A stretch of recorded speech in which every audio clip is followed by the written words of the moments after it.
Parliament, regardless of which side you are sitting, has got a collective duty to oversight the executive, okay, to legislate and also to present our electors.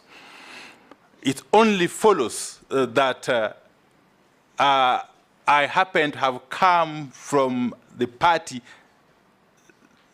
to which the president and his executive do not belong. And let me say this, Honorable Speaker, because there's a misnomer here. People tend to think that it follows, it goes without saying that the president and his team must come from the majority side. In America, for instance, you know very well, yeah, that despite President Joe Biden being a Democrat, the leader of majority in the House of Reps is a Republican. Okay? When you go to the Senate, it's the vice versa.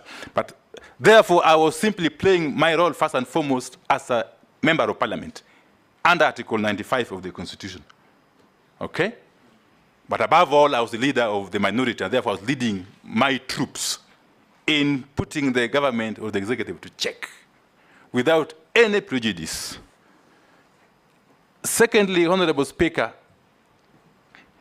there is no contradiction whatsoever in what I believed in then and what I believe in now. I simply believe that I've been called to perform a national duty. And as a patriotic Kenyan, I have responded positively to the call, Honorable Speaker.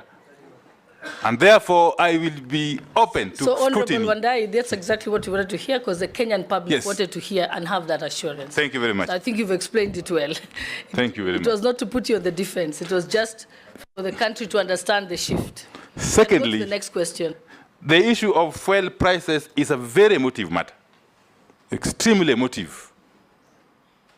But I will come to it perhaps later. For now, let me just say this, that the road maintenance levy is one of the levies and taxes that constitute the ultimate pump price of fuel. Unfortunately, it doesn't fall within the remit of my ministry if I get approved. The road maintenance levy is a levy which is proposed by the Ministry of Transport and Roads. And it goes through the normal process of parliamentary approval, I believe. Thank you. Majority Leader. Thank you, Honorable Speaker. CS nominee, you have said that nothing changes in the things you believe in. And I want to believe if nothing changes, your publicly known stand on the fight against corruption will continue being so even when you join the ministry, if you are approved. And in view of that, you do know the problems that pervade the power sector, especially in regards to the cost of generation of power and what is offloaded to the Kenya Power and Lighting Company. That independent power producers in this country, over the years, since the early 60s and 70s, to date, continue to sell very expensive power to KPLC, while that power that we generate from Kengen, including the green power in Olkaria and Marsabit Wind Power, the solar farms in northern Kenya, are much cheaper. Will Kenyans, or can Kenyans trust you that when you take office, should you be approved, that you will literally do what they call biting the bullet and fight the power cartels in power generation and sale with the PPA agreements that are there, to make sure that Kenyans eventually can enjoy lower costs of power? Because there is power that is cheaper, and it's there. But we are still on thermal energy, when we have cheaper geothermal energy, we have cheaper wind energy, we have cheaper solar energy. Can we get that assurance from you that you can bite the bullet, relook at many of those contracts, of course, within the law, that were procured corruptly, to the great detriment of the people of Kenya. You hold. We'll take another one. Junet.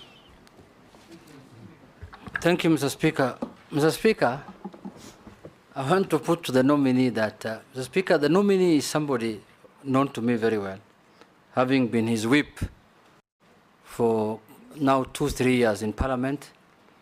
And there is somebody who believes, the way I know him, he stands with on what he believes. But having said that, I want to tell him that working in Parliament, the way we have worked in Parliament together as a whip and a minority leader, and working in the executive are two different things, two different ball games completely.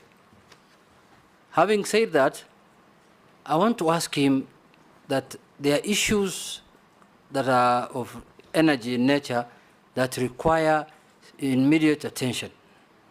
For example, issues of electrification.